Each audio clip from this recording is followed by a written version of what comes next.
আসসালামু আলাইকুম, আমি সঞ্জিদা সঞ্জু। আমরা শিখব চ্যানেলের পক্ষ থেকে স্বাগতম জানিয়ে শুরু করছি আমাদের আজকের পর্ব। এ পর্বে আমরা অষ্টম শ্রেণীর ম্যাথ নিয়ে এসেছি, অর্থাৎ গণিত নিয়ে এসেছি। চলো দেরি না করে শুরু করে দিই।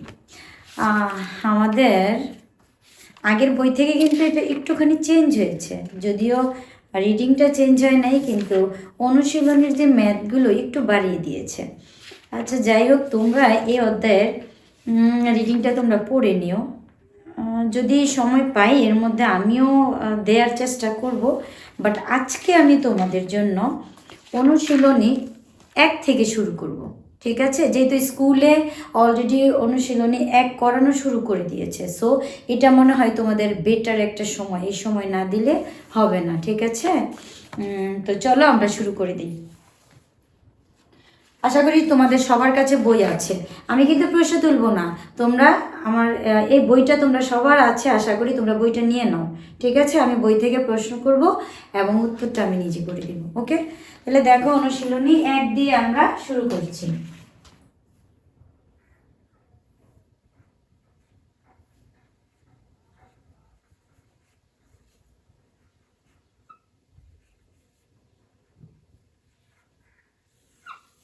অনুশীলনী 1-এ আছে কি, প্রথম হচ্ছে 3টা এমসিকিউর মতো, 2টা হলো এমসিকিউ আর একটা বহুপদী। দেখো, 1 নম্বর প্রশ্নটা সবাই হাত দাও, একটু পর। বলা হয়েছে যে নিচের কোন ফলাফলটি 9 দ্বারা বিভাজ্য, 9 দিয়ে ভাগ করা যাবে। একদম ইজি কথা হলো, এটা 9 দিয়ে ভাগ করা যাবে কোন সংখ্যাটা। ঠিক আছে, তো এখন দেখো, আমরা জানি 9 দিয়ে বিভাজ্যের একটা সূত্র আছে। ঠিক আছে, সেই সূত্রটা হলো 2 অঙ্ক বিশিষ্ট কোনো সংখ্যাকে যদি 2 অঙ্ক অর্থাৎ একক আর দশক থাকবে, এর বেশি থাকবে না, ওই অঙ্কটা বিভাজ্য হবে যদি তুমি এটাকে স্থান পরিবর্তন করো।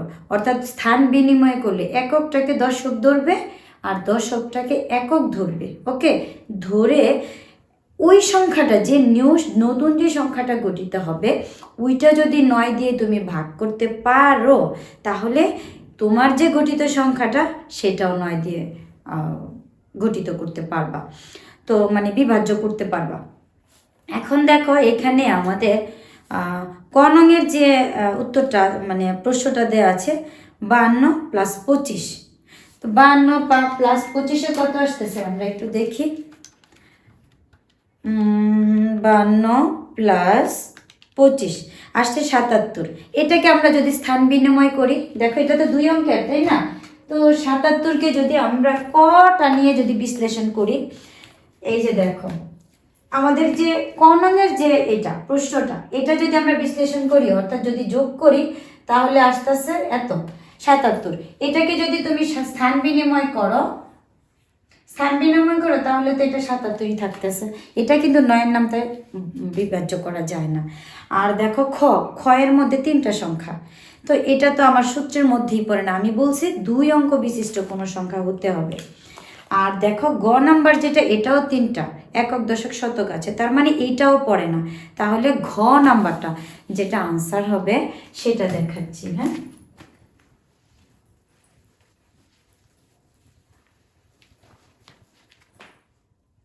1 নং, এটার কেন আনসারটা হবে আমি এটার যুক্তি দিয়ে দিচ্ছি। এটার উত্তরটা হবে ঘ, 75 - 57।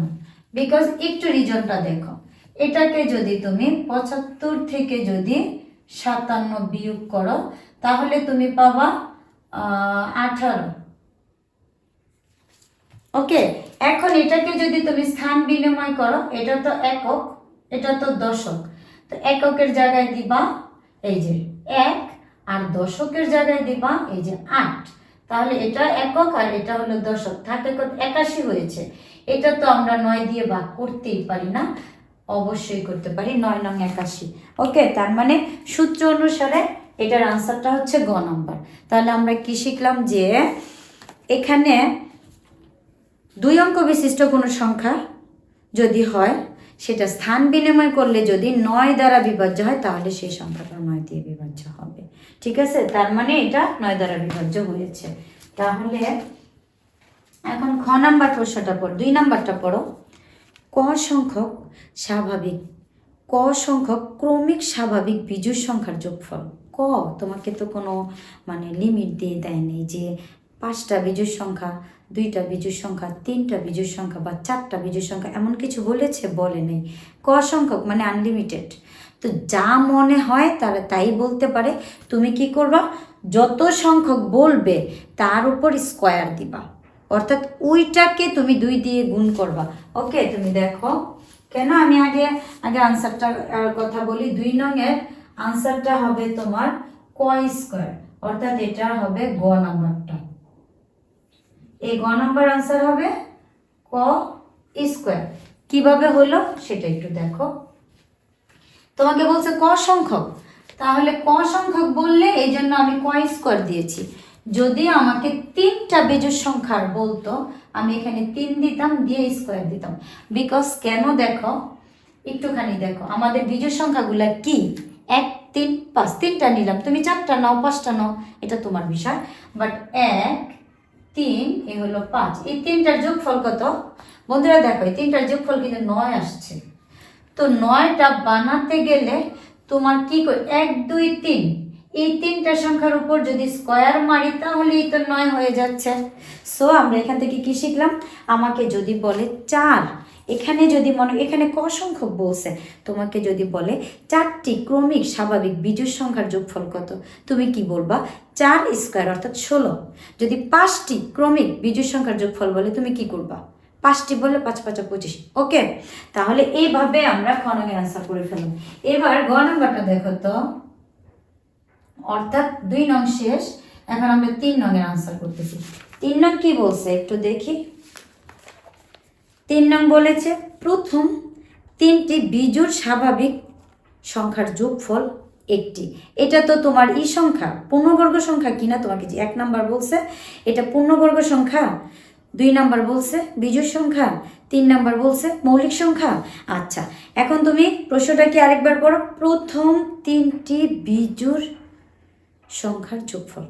তাহলে এখানে কিন্তু আমি অলরেডি করেছিলাম, তারপর এটা মুছে ফেলি। হ্যাঁ,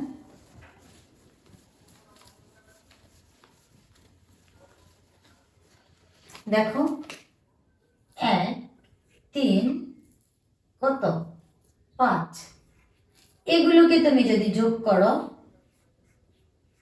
আসছে কত? 9। তো তোমাকে বলছে এই যে 9, এটা তোমাকে প্রশ্ন করেছে প্রথম 3টা বিজোড় সংখ্যার যোগফল কি, পূর্ণবর্গ সংখ্যা? আচ্ছা দেখো তো এটা পূর্ণবর্গ কিনা।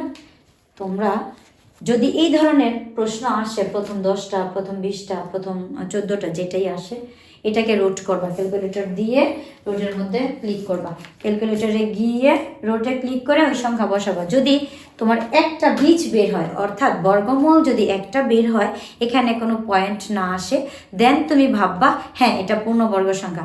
আর এমনিতেও তো আমরা বুঝতে পারি যে এটা পূর্ণবর্গ সংখ্যা, বিকজ এই যে দেখো তো এখানে 3 3 9 হয় না, এই যে দেখো এটাকে যদি তুমি রোট করো, দেখো এটাকে যদি তুমি রোট করো এখানে আসছে কত? 3। কারণ হলো এটা একটা বর্গ, এই জন্য আমরা বলতে পারি যে এটা একটা পূর্ণবর্গ সংখ্যা।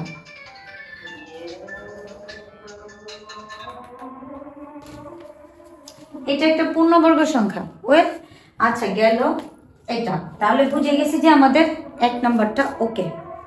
এখন 2 নাম্বারটা, এটা কি বিজোড় সংখ্যা? তোমরা নিজেরাই জানো যে হ্যাঁ 9 একটা বিজোড় সংখ্যা, 1 3 5, 1 3 5 7 9, তোমরা তো নিজেরাই জানো এটা একটা বিজোড় সংখ্যা। তার মানে 1 আর 2 ওকে, ওয়েল এটা বিজোড় মানে রাইট হয়েছে।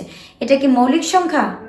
নো, বিকজ মৌলিক সংখ্যাগুলো কি কি অন্য কোনো সংখ্যার দিয়ে ভাগ যেতে পারবে না, তার গুণনীয়ক মাত্র 2টা হবে, 1 এবং সে নিজে। দেখো 9 এটা মৌলিক সংখ্যা, 1 3 5 7 11 13 17 19 23, এই যে এই সংখ্যাগুলো কি মৌলিক সংখ্যা, কারণ এগুলো 1 এবং সেই সংখ্যা নিজে ছাড়া অন্য কোনো গুণনীয়ক নেই, অর্থাৎ এগুলোকে অন্য কোনো সংখ্যা দিয়ে ভাগ করা যায় না। সো আমরা বলতে পারি যে 3 নাম্বারটা মৌলিক সংখ্যার না। তাহলে আমাদের উত্তরটা কি হবে?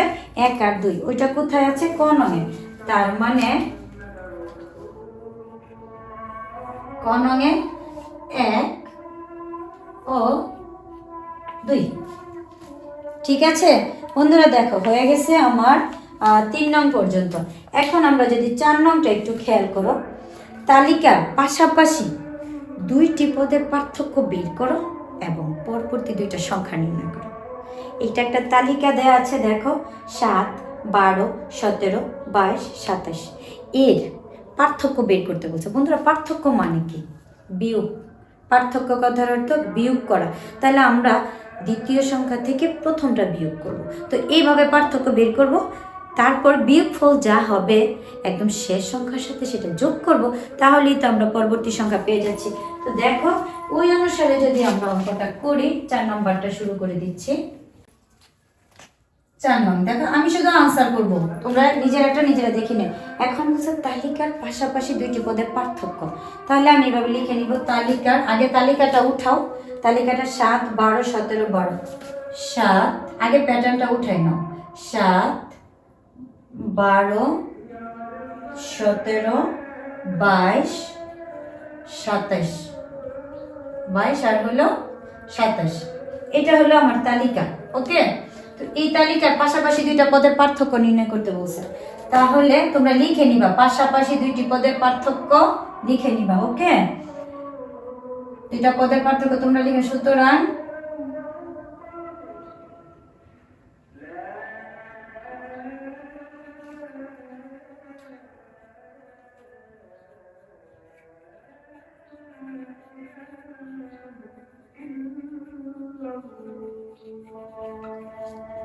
পাশাপাশি পদের 2টি পদের পার্থক্য কি হবে? 12 বিয়োগ 7 5, 17 বিয়োগ 12 = 5, তারপরে 22 বিয়োগ 17 = 5, তারপর আরেকটা আছে 27 বিয়োগ 22 = 5। তোমরা কিন্তু এখান থেকে একটা করলেই এনাফ, আমরা পার্থক্যটা বুঝে যাচ্ছি, তাই না? আমি সবগুলো দিয়ে বের করে দিলাম, 12 থেকে, 17 থেকে, 22 থেকেও আর 27 থেকে, ওই যে পার্থক্য বেরিয়ে গেছে। এখন বলছে পরবর্তী 2টো সংখ্যা বের করতে। তোমাকে কিন্তু 2-এর জায়গায় 3ও বলতে পারে, 4ও বলতে পারে, 5ও বলতে পারে। ওকে, কিন্তু আমরা যা বলবে তাই করব। তাহলে আমরা লিখতে পারি যে আমাকে কি বলছে, পরবর্তী 2টি পদ। তাহলে পরবর্তী 2টি পদ হবে, পরবর্তী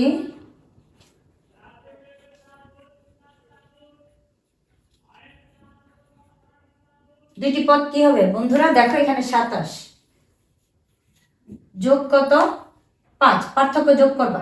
পরবর্তী পদ পেতে গেলে এখান থেকে যে আমাদের শেষ পদ এটা দিয়ে দিয়েছে, এটার সাথে এই পার্থক্যটাকে যোগ করবা, এটার সাথে পার্থক্য সবসময় যোগ করবা। ঠিক আছে, তাহলে পার্থক্য যদি আমি 27-এর সাথে যদি আমি 5 যোগ করি, 28, 29, 30, 31, 32, তাহলে আমরা এখানে 32 দিয়ে দিব। এখন কিন্তু এটা এখানে বসে গেছে, তাহলে এটা আমার শেষ পদ। তাহলে এখানে 32-এর সাথে তুমি যদি আরো 5 যোগ করো, তাহলে 33, 34, 35, 36 কি 37। আমাকে কিন্তু 2টা পদই বলছে। এখন আমাকে যদি 3টা বলতো, বন্ধুরা বলো, 37 + 5 = আমি যেটা হতো সেটাই দিতাম। এইভাবে আমাকে ধাপ বাই ধাপ যা বলবে আমি কিন্তু তাই করব। এখন কিন্তু শেষ হয়ে গেল 4 নংয়ের ক। এটা কিন্তু 4 নংয়ের ক ছিল। হ্যাঁ বন্ধুরা, এটা 4 নংয়ের ক, এই পাশে দিয়ে দিচ্ছি। এটা ছিল 4 নংয়ের ক। এবার আমরা 4 নংয়ের খ করব। ওকে বন্ধুরা, তোমরা এটা একটু উঠিয়ে নাও নিজেদের মতো। এখন আমরা 4 নংয়ের এই যে খ করলাম। খয়ের প্যাটার্নটা কি আছে? 6, 17,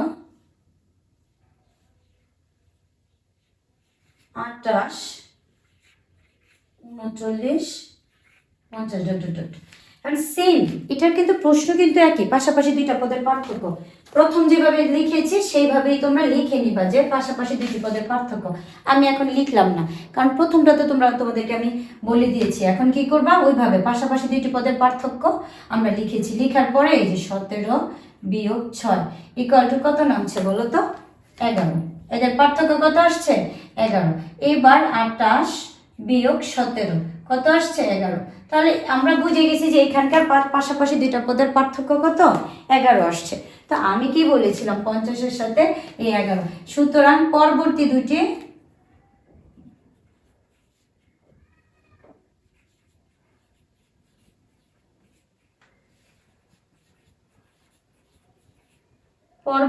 পদ কি হবে দেখো তো, এখানে আছে 50 প্লাস হবে এদের পার্থক্য 11, 11 যদি হয় আমি এখানে পাচ্ছি 61। ওকে, এখন আরেকটা, তাহলে 61 প্লাস 11 আসছে কত 71। ওকে বন্ধুরা, তাহলে এই পর্বে আমরা 4 পর্যন্ত কিন্তু শেষ করে ফেললাম। তো বন্ধুরা পরবর্তী পর্বে আমি 5 এবং 6 নিয়ে আসবো, অপেক্ষায় থাকো। ওকে, আর আমার ভিডিওগুলো যদি তোমাদের ভালো লাগে আমার পাশে থেকো আর বন্ধুদের মধ্যে শেয়ার করে দিও। ওকে, আসসালামু আলাইকুম, ভালো থেকো।